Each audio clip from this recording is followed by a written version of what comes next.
আমি এবার একটা কথা বলি, প্রশ্ন করব, উত্তরটা দেন তো। সবাই জোরে বলবেন কিন্তু। আচ্ছা বলেন, আপনারা নিজের মালকে ভালোবাসেন না পরের মালকে ভালোবাসেন? উত্তরটা দেন শুনি আমি। এতটি লোক কথা বলেন না কেন? বলেন না গো। নিজের মালকে ভালোবাসেন? দেখেন বেকায়দায় পড়বেন। এবার হাদিস বলি। রাবি হচ্ছেন আবু হুরাইরা। তিনি হাদিসটি বর্ণনা করছেন। বিশ্বনবী প্রশ্ন করছেন সাহাবীদেরকে, আমি যেমন আপনাদেরকে প্রশ্ন করলাম, ওরে সাহাবীরা বলো, তোমরা নিজের মালকে ভালোবাসো না পরের মালকে ভালোবাসো? যেমন আপনারা বললেন, সাহাবীরা এক চান্সে উত্তর দিল, ইয়া রাসূলুল্লাহ, আমরা পরের মালকে কেন ভালোবাসতে যাব, নিজের মালকে ভালোবাসি।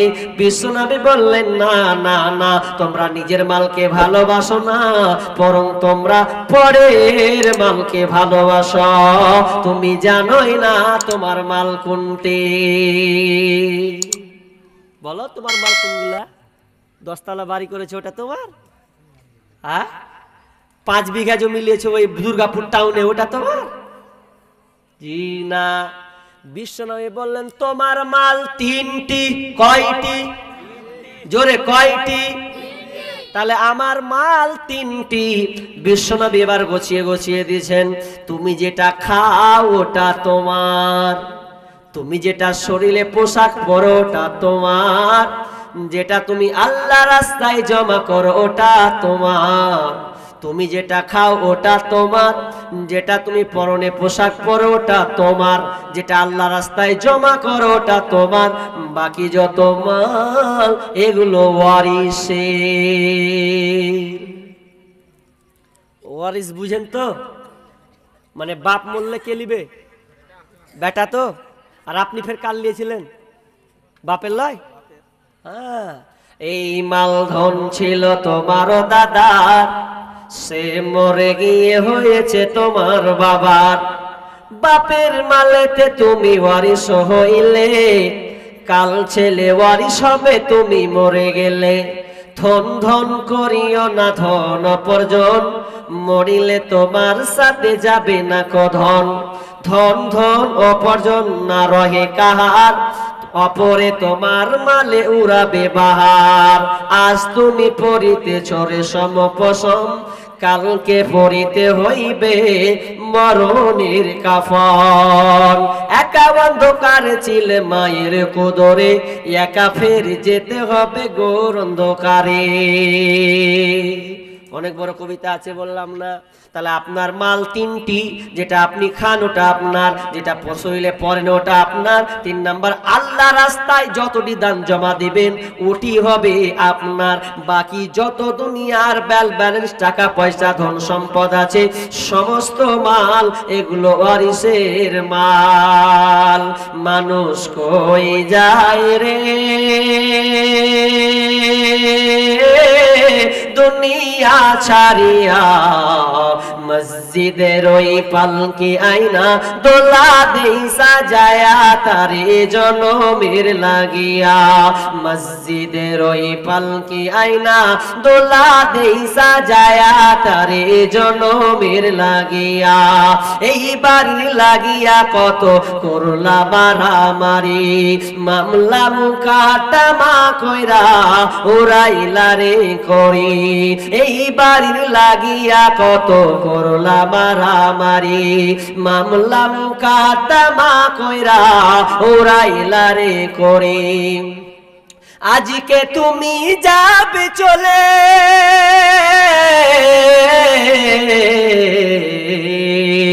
আজকে তুমি যাবে চলে সব কিছু ফেলিয়া।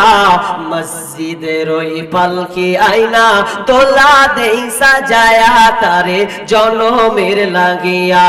মসজিদের ওই পালকি আইনা দোলা দেই সাজায়া, তারে জনমের লাগিয়া। তাহলে আপনার মাল্লায় আপনি খাচ্ছেন, এটা উঠিয়েলেন খানা, ব্যাখ্যা করছে এটা খেলেন খানা। তাহলে এটা খেলেন খানা, এটা আপনার। 6 ঘন্টা পর কি হবে? পয়াকার হাস্যই ক্ষয়াকার তন্তন্নয়াকার কি হলো? পায়খানা।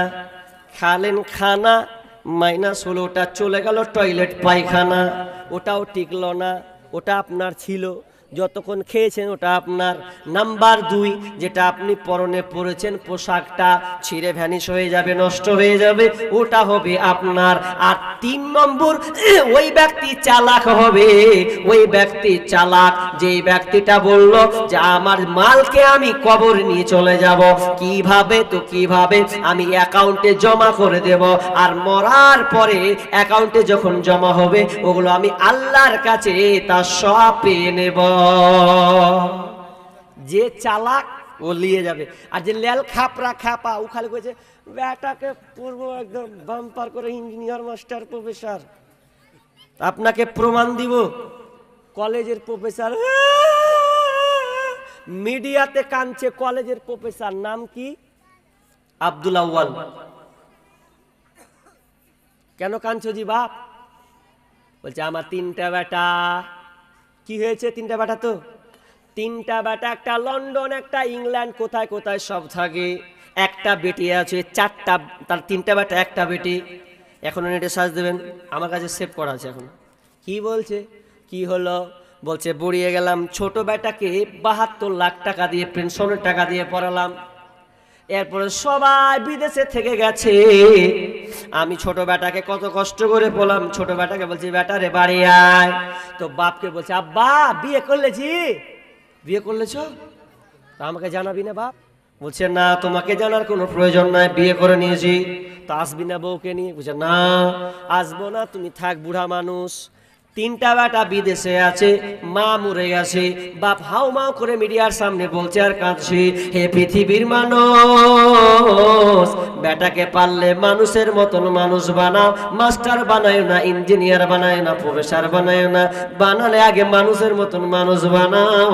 আমি যেমন ভুগছি তোমরাও তেমন ভুগবে। তার মানে সন্তানের জন্য আপনি কত টাকা পয়সা, কত করে আপনি ক্রয় করলেন, কত গাড়ি বাড়ি করলেন, কত জমি জায়গা করলেন, এরপরে শয়তানকে আপনি সন্তানকে বেঈমান করে ছেড়ে আপনি যখন কবরে চলে যাবেন, সেদিন কি হবে রেজাল্ট শুনে নাও। আমাদের এলাকাতে ভালো করে শুনেন কথাগুলো, কোরআন হাদিস বলছি তো, এইগুলোতে জ্ঞান নেন। আমাদের এলাকায় পয়সাওয়ালা লোক, পয়সার অভাব নাই, এবারটা বখিল, মসজিদ মাদ্রাসায় দান করতো না, অনেক আছে এরকম। ছোট্ট করে 10-20 টাকা 50 টাকা বের করবে, অত টাকা বের হয়। তুই মরে গেছে, বাপ মরা হলো 3 থেকে 4 বছর, আর বেটা গেলা সব এড়েই বলতে হবে, কি বলবো, সব এড়ে। তো চুলগালা করেছে একদম, মানে ইংরেজি মার্কা চুল, দেখেছেন? ইংরেজি মার্কা চুল দেখেননি আপনারা? ওরকম কেমন চুল। তা আমি আবার বকরি বাঁধি, ছাগল টাগল বাঁধি শীতের সময়। তা আমি একদিন ছাগল বাঁধছি, তো শীতে যখন ছাগল বাঁধে ঘরে, তো নিচে চড় দেয়, কি দেয় না? চড় দেয় না? চড় দেয় যাতে না ঠান্ডা না লাগে। তো দেখি যে যখন চড় দেয় নিচে, এই পাটের চড়, তো ছাগলটা যখন পেশাব করে দেয়, তো এমনভাবে পেশাব করে হল দেয় বিড়িং করে একদম একাকার। হুট করে আমার মনে পড়ে গেল, এই তো কেমন কেমন লাগছে, তো মুখটা একদম হলদা চটের মতন করতেছে। কত মার্কা লোককে ছেলে পেলে দেখছে চুলগালাকে হলদা বিড়িং করে রাখছে, সালা বকরি মুখটা চটে ঠিক লাগে, সে মিলেইছে কিন্তু। আর চুলগুলাকে ওই হলদা বিড়িং এর মতন করে রাখেও।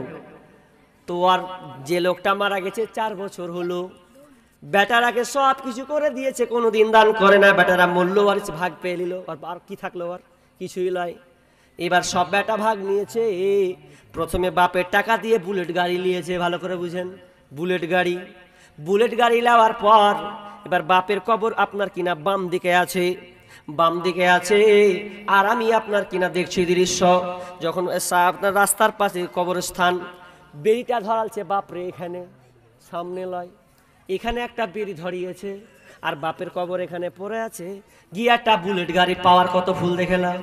এই যখন গাড়িটা ছেড়েছে, স্টার্ট নিয়েছে, বিড়িটা এখানে আছে, বাপের লাশটা এখানে পড়ে আছে, এখন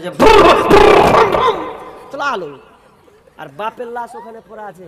কোনো দুয়া টুয়া বলার কিছু হলো না, বাপ মরে গেছে, মরে একটি ভূত হয়ে জায়গা, ওর কোনো আর কোনো মায়া নাই, কিন্তু ওটার জন্য টাকা পয়সা কত যে করেছে বেটার গেলে গে, এখন কবরে এখন খা বাটাম, এখন তুই ছেলের আর 1 টাকা দান করবে না।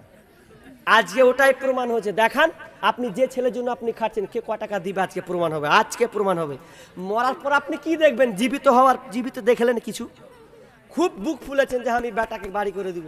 আমি বলছি না করিয়েন না, করেন, দরকার আছে, সন্তান হচ্ছে একটা নিয়ামত, কিন্তু তাই বলে আপনি এতটা করবেন, এতটা নেমে যাবেন, আল্লাহ বলবেন তোর বাটাম বের করে ছাড়বো। তুই ভাবিস না এটা আমার মাল, এটা ওয়ারিসের মাল, সম্পদ, এটা তোর মাল নয়। ওই জন্য আমি অনেক সময় বলি, যখন মানুষ মারা যায় তখন তার সম্পদ খাই লোকে, অর্থাৎ তার সন্তানে, আর যখন কবরে যায় তখন ওর লাশটা খায় পোকাতে। মানুষ যখন মরে যায় তখন তার ধন সম্পদ খায় লোকে, আর যখন মারা যায় কবরে ঢোকে তখন তার লাশ খায় পোকাতে। ওই বাপজিওয়ালাকে বলবো একটু বুঝতে শিখুন। আমি বলছি না বাপ তোমার 4 কাঠা লিখে দাও, তোমার একটা বাড়ি দিয়ে দাও মাদ্রাসাতে, এটা বলবো না। তবে যারা প্রকৃত চালাক তারা এইটাতে কাজে লাগবে যে আমি যেটুকু বেঁচে আছি অতটুকু দিব, দিয়ে আমি কবরে চলে যাব। বেটারা যদি মায়া লাগে তো দিবে, বাপের ভক্তি থাকলে অবশ্যই, নেক সন্তান থাকলে দিবে, দিবে না? দিবে, নেক সন্তান দিবে, কিন্তু নিজের হাতে নেকিটা করতে শিখুন। শুধু নামাজ রোজা করলে হবে না, নামাজ রোজা দিয়ে শুধু নেকি হয় না, জান্নাত দেওয়া যায়।